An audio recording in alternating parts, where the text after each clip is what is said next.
Howdy y'all, Ducky here, aka the Murdoch, and this is going to be my second attempt at doing this video because the first one came out kind of funky and it was really annoying me, so let's try doing this again. I'm going to try to make this a quick one, but I'm not really known for quickies.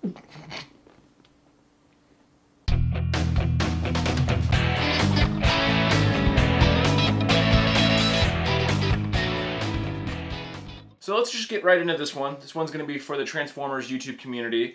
So kind of a simple, quick, vloggy question, answer, sort of homework assignment thing from Dave. And that's kind of why I'm doing this one. I'm doing this one because Dave assigned the assignment.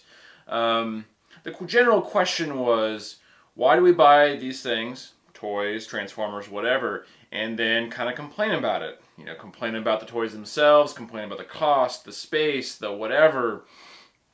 And to kind of just give a quick little overview, for me, I don't really buy as many toys as a lot of the members of the community, I believe. So for me, it's not really the same cost and or space concern. Although, I mean, I guess I would like to buy more than I can actually afford to, buy and or store.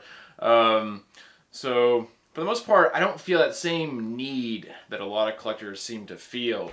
And I think that's where a lot of collectors get into trouble and they start complaining more, is when they have that addiction, really. That sense of need. I need that figure. I need this, whatever. I don't really feel that. For the most part, I just buy what I specifically like. And so I don't really end up complaining probably as much as a lot of collectors. And I don't really consider myself a toy reviewer. I do review some toys, obviously. If you subscribe to my channel anyhow, you've definitely seen those. But I consider myself to be an entertainment channel before a review channel. For the most part, because I don't do technical style reviews, I don't really feel the need to be quite as critical as probably a lot of other reviewers. If you're someone like, say, Optibotimus, just to throw out a bigger name in the community, it makes sense for him to be more critical because he does a long style review. To be honest, I kind of find him to be a little bit self-indulgent in terms of how long he spends on some videos. But he's an incredibly good reviewer if that's what you're looking for. If you're looking for, a really good explanation of how to transform a figure, if you're looking for, all the ins and outs, whatever, he's really great for that. But for the most part, that's not how I approach these things. I approach these things more from a standpoint of being entertaining. Like if a figure does have a really obvious flaw, I'll point it out or whatever. But for the most part, I'm going to give a lot of these things a bit of a pass because that's a little bit more of my nature, and that's really more of the style in which I do these things. It's more about being entertaining and kind of just showing you the general figure rather than being really critical.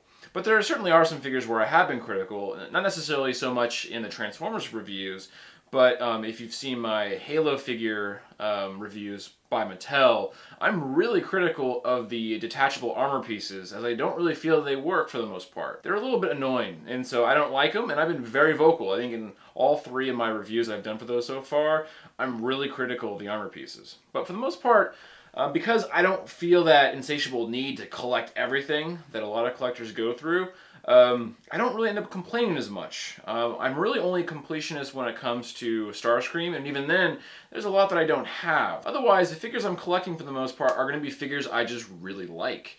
That could be for a multitude of reasons. A lot of the time, it'll be because of generally just the way the figure looks, feels, scales, all that sort of thing. All those things kind of combine.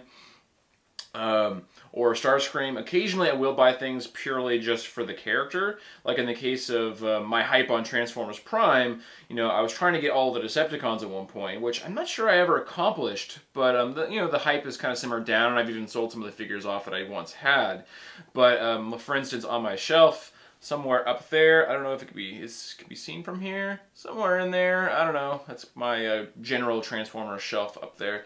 I have a Knockout and Breakdown because I really love the characters. The Breakdown is a pretty decent figure, although for a Voyager he's a little bit small and he's a little bit because he's a Japanese exclusive. But the Knockout is not really a great figure. Outside of his expression and general form, he's not very good. So if I were doing Transformers reviews at the time, and I took the time to do one for him, I would have probably been kind of critical of him. He's kind of a flimsy, crappy figure. But because I love the character, I have him, and he's still on display on my shelf with Breakdown. So I think those are some of the reasons why a lot of people end up buying and complaining. But in the end, I will say, I think it's important for people to be critical of the things they like. Being critical of something you like doesn't mean you like the thing any less or the product or whatever any less. But in terms of, music, shows, movies, whatever, toys in this case, it's okay to like something and then be critical of it. It's okay to have a favorite show, and it's important, I feel, to be able to identify like a really bad episode or a really bad performance or whatever. It just kind of makes you a better fan to be willing to accept the faults in something. Just look at the people in your lives. For the most part, nobody's perfect, right? But that's okay. The imperfections in the world are one of the things that make, the world interesting. It'd be really boring if everything was absolutely perfect 100% of the time. So in the case of toy collecting, for me, it's okay that toys aren't always 100% perfect. Certain figures should be more accurate, or they should be better built, or better whatever, right? Especially as the dollar amount goes up on a figure. In the case of a Masterpiece figure, I'm going to be much more critical of a Masterpiece figure than I am like a Fisher-Price level toy, right? Because the whole point of that Masterpiece figure is to be executed in a way that's very accurate in both modes, just looks generally good on the shelf, whatever, has a fun or interesting or dynamic transformation. In the case of Fisher-Price level toys, those are intended for kids, right? So I feel that it's important to understand that, as an adult collector, if you're buying Fisher-Price toys with the intention of putting them on your shelf, and then you complain about the way they look, or the way they're built, or their lack of articulation, or paint, or whatever, that's your fault. That's not the toy's fault. That's your fault as a collector because you bought it under the wrong circumstances or the wrong understanding.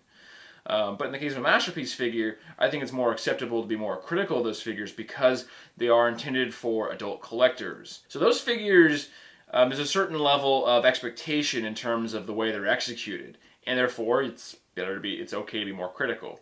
So I guess I'm not really one to complain a whole lot because just sort of the nature and the way I do these videos, my approach, I'm more about being entertaining rather than offering a really technical review most of the time. So I'm pretty sure that covers the general question, the general homework or whatever.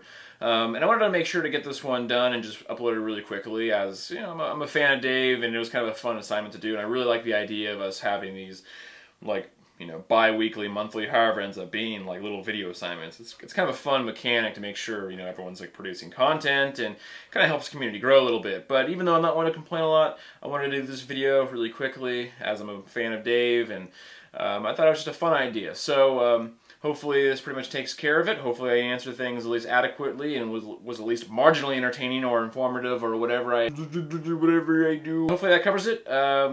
Thanks for watching the video if you did. If you didn't watch the video, fuck you, I don't care about you. That's not true. There's probably lots of people that I care about that didn't watch this video. But if you haven't subscribed, go ahead and do so. As I always say, it makes me feel like I accomplished something. But otherwise, I guess I'll see you in the next one.